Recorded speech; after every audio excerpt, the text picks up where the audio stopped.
Hi friends, welcome back to my channel, My Way of Learning. Today we are going to learn few important points under the topic nutrition and dietetics. So first we have to know what is a nutrition. The mode of taking food by an organism and utilizing it by the body is called the nutrition. So how many modes of nutrition are found in plants? There are two modes of nutrition are found in the organisms. They are autotrophic nutrition and heterotrophic nutrition. What is the autotrophic nutrition? Auto means self, trophos means nourishment. So almost the autotrophic nutrition can be seen in the green plants and few unicellular organisms like Euglena. The mode of nutrition in these organisms are the autotrophs because they make their own food by their own with the presence of the chlorophyll pigment present in their cells. Second one, the heterotrophic nutrition. Hetero means other, trophos means nutrition. So the non-green plants and most of the animals, they take the ready-made food from the other plants and other animals. Those organisms, we call it as the heterotrophs. Example, all animals and human beings. Apart from this autotrophs and heterotrophs, we have other modes of nutrition also. They are saprophytes, parasites and insectivorous plants. So saprophytes, the fungi which grow on dead organic matter are saprophytes. That means they produce digestive enzymes on the dead matter and change it into simple nutrients. So they absorb the nutrients in dissolved form, that is in the form of solution, and utilize it. So such mode of nutrition is called as saprotrophic nutrition, and those plants are called as saprotrophs. Example, bread mold, mushroom, all these are coming under the saprophyte type of nutrition. Next is parasites. There are few plants which will not produce its own food.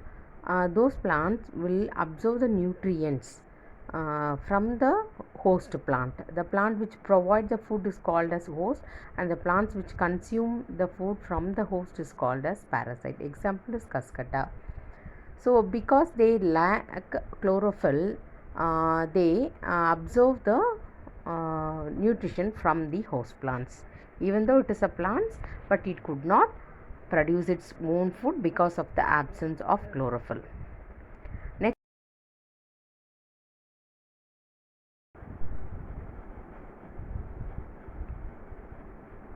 the chemosynthetic organisms are those which will use the chemical energy for synthesis of the carbon compounds. Through that only they will synthesize its energy also. So like the nitrosomonas bacteria and Begiata. So you can see in the examples given here. So nitrosomonas is one which oxidizes the ammonia into nitrate. So here the 3 molecule of ammonia and 3 molecule of oxygen combine together, react together and gives 2 molecule of nitrates and 2 molecule of water and 2 hydrogen ion and energy. So this is how the chemosynthetic process taking place in nitrosomonas. Likewise in Begiata, it oxidizes hydrogen sulfur into sulfur and water and energy. So these are the examples of chemosynthetic organism. In contrast, when you take up the photosynthetic organism, it will utilize the sun energy, solar energy instead of the chemical energy. That is the difference between these two.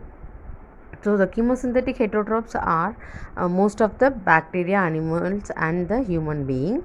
So in this, the nutrition steps includes the following: the ingestion, which is the taking in of food into the body.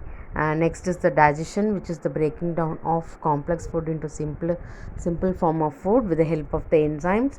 Next, the absorption is the process by which the digest food has been absorbed by the wall of the intestine and passing through the blood vessels. Next is the assimilation. Here the absorbed food is utilized by the cells. So the next one is the digestion, the egestion. So which is the removal of undigested food through the anus. So these are the steps involved in the uptake of nutrition in the heterotrophs. And coming to the nutrition, when we talk about nutrition, it is composed of both organic and inorganic compounds. So organic compounds are nothing but the compound which contain the carbon in its structure, like the carbohydrates, protein, lipid and vitamins, but in inorganic there is no presence of carbon in it. So when we take the organic form of components, the carbohydrates plays a major role. It is the source of whole energy. Even in a daily life we are taking lots of carbohydrates for generating energy. So coming to a carbohydrate, it is nothing but a polyhydroxyaldehyde or ketones, and it contains carbon, hydrogen and oxygen in the ratio of 1:2:1. It is of three types, that is the monosaccharide, disaccharide and trisaccharides. So monosaccharides are nothing but, mono means one, so it contains single organic molecule. Based on the number of carbon atoms, they are further classified. So the first one is triosis. In that 3 carbon atoms are present, that means tree. That's why we are calling it as triosis. And example is glyceraldehyde. Next is pentosis and exosis. Penta means 5, so 5 carbon molecule will be present. Exosis means 6, so 6 carbon molecule will be present. Example glucose, fructose and galactose. And for pentosis, example is ribose and deoxyribose. So the next one is disaccharides, which is formed by the condensation of the monosaccharides. Example are milk and sugar.